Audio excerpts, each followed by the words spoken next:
What is your name and what seat are you running for? My name is Art Jago, and I'm running for the 5th Ward City Council seat. All right. So tell us a little bit about yourself and why you're running for City Council. Okay. I grew up in a suburb of Chicago, and I attended Northwestern University, where I earned a degree in mechanical engineering.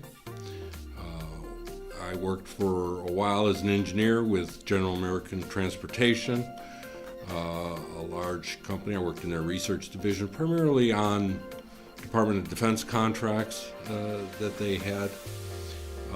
From there, I decided to move away from engineering and into business studies, so I attended Yale University, where I achieved my master's degree and PhD. From there, I took a teaching appointment at the University of Houston and moved my wife to that fine city, and spent 18 years there. Fortunate enough at that time to spend a couple of those years in senior Fulbright fellowships to Austria, so I spent some time out of the country. We had a son in Houston and decided that it wasn't quite the kind of city to raise the son we wanted to raise. So we, at about that same time, an opportunity came here in Columbia to become the department chair at the University of Missouri in the Department of Management. And I interviewed for that position, came here in 1994. So I've been here for 22 years. Teaching in the Department of Management at the university for a total, if you add Houston, for a total career of 40 years teaching. And I've decided that it's time to devote my skills and my talents to something else. And so I'm planning on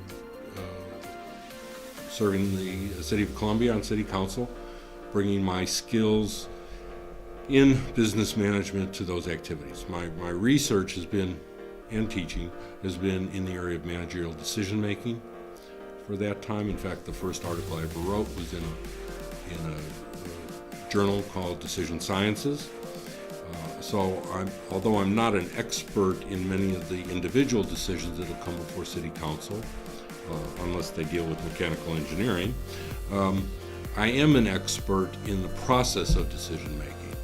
What makes for good decisions, what makes for awful decisions, and how to promote the former and avoid the latter. I've been studying that process for 40 years, and those are the talents that I bring to the city. So that's my background. Last year at the Mayor's Appreciation Breakfast, the Columbia Chamber released a local agenda that contains priorities for the year. What are your priorities and what do you want to accomplish? Well, I have 3 priorities. Police staffing, growth and development, and infrastructure. Police staffing is clearly an issue about which there's a consensus in the city. Everyone agrees that we need more officers patrolling the streets. And officers that can be devoted to things like community policing and traffic enforcement. These are the things that are on the minds of 5th Ward voters as I knock door to door. So police staffing is a critical need of the city. The difficult question that people have is answering the question of how do we pay for it? And that's what needs to be examined, is how are we going to put X number of new officers on the street over X number of years and pay for those. How are we going to fund those new officers? And that's the difficult question that the council must face, and that's what we need. We have consensus over the need. We now need a consensus of the process by which we're going to fulfill that need. A second issue is development. Growth and development of the city is clearly an issue that has to concern all of us. Growth is a given for any vibrant community. I think the last statistics I've seen from the census estimates from 2015 is that Columbia has grown about 1.8% per year over the last 5 years. 1.8% was described by the Chamber of Commerce as terrific, and I think that's probably a terrific number as well. Clearly, what we need is responsible growth, which means mediating between those who favor no growth at all and those who favor unbridled growth. And so we need that compromise. And so that's a clear priority for me as well. And infrastructure. Infrastructure is associated with growth. But there's two pieces to infrastructure that are important. The first piece is ensuring that existing infrastructure is maintained. So we need to maintain streets, sidewalks, sewers, rainwater runoff. We need to deal with our existing contract with the citizens to provide those services and to do it well. And secondly, we need to plan for new infrastructure to meet the growth that comes with the city. And part of that is we're providing transmission lines for high capacity, high voltage electricity coming into the city to provide redundancy in our system. That's very, very important, and there's consensus around that need as well. And upgrading our airport. It's clearly an infrastructure need that needs attention. There are two priorities that are very important to the Chamber's membership. Advocating for funding that will benefit the airport and new terminal construction, and developing a comprehensive plan for funding public safety. Where do you stand on these two issues? And if you are supportive, how would you advocate to advance these two priorities? Okay, well, I've mentioned both of those in my list of priorities. Clearly, the airport is a pressing need for the kind of growth and for the kind of city we want. There have been plans and efforts devoted to expanding the airports over the years, and there are fits and starts. And what we need is a concerted, long-term effort for development and maintenance of an airport facility that benefits not only Columbia but the surrounding municipalities, the surrounding counties, and the region. And that means growth of the airport. That means upgrading our runways, and it certainly means a new terminal.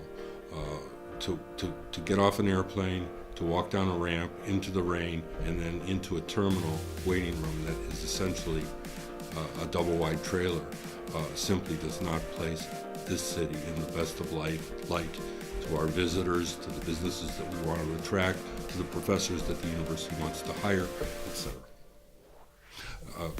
And with regard to police, again, there's a consensus that we need the police. Staffing, we need police staffing increases. The question is how we're going to pay for it.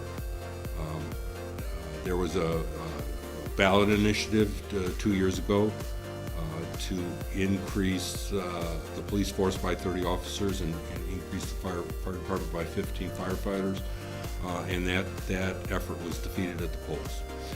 So we have to come together as a community to decide how we're going to fund those new positions. Certainly, we can look to other areas in the budget where there might be waste or slack, and devote that to police public safety needs. But we're not going to find everything we need in slack or waste. There's going to have to be another way to produce the kind of revenue that will accommodate those increases, and we have to come together as a community to determine how we're going to do that. Tell us one thing the general public might not know about. Okay.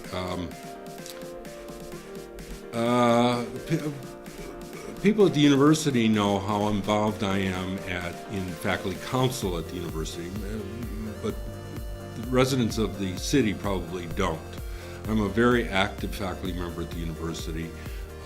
as a member, an elected representative of the faculty, and an elected leader within that faculty group, to work with the administration to get things done at the university. Not to simply agree with the administration to go along and get along, but to work with the administration on the challenging issues that face the university. I'm an active voice of faculty in those discussions, just as I would be an active voice for Fifth Ward voters. And I'm most proud of the fact that I've always, in my 7 years on faculty council, I've been a strong vocal advocate for increasing the quality of our teaching at the university. There's a lot of ways that the university goes about effectively measuring and rewarding the important research that faculty do at the university. But the university does not do a very good job of measuring and rewarding effective teaching. And I've been an active advocate of effective teaching over the years, and I'm proud of that advocacy. In closing, tell us why the voters should support you. Well, I think this voters of the Fifth Ward should support me because I intend to devote my competencies, both engineering and my decision-making expertise, to the issues of city government. What I have found over my 22 years here is that the city has grown to such an extent that the job of council person has grown in such a way that it can't be handled by a part-time council member. You can't phone in the job of council person, and you cannot simply think that the demands could be fulfilled by attending 2 meetings a week. So if I'm elected, I'm in a position where I'm financially secure. My kids are grown. I have no young kids to take care of. I don't have a mortgage to worry about. I'm financially secure, so I plan on, if elected, to retire and devote full-time to city business. So my job will be to serve the people of Columbia, especially the members of the Fifth Ward.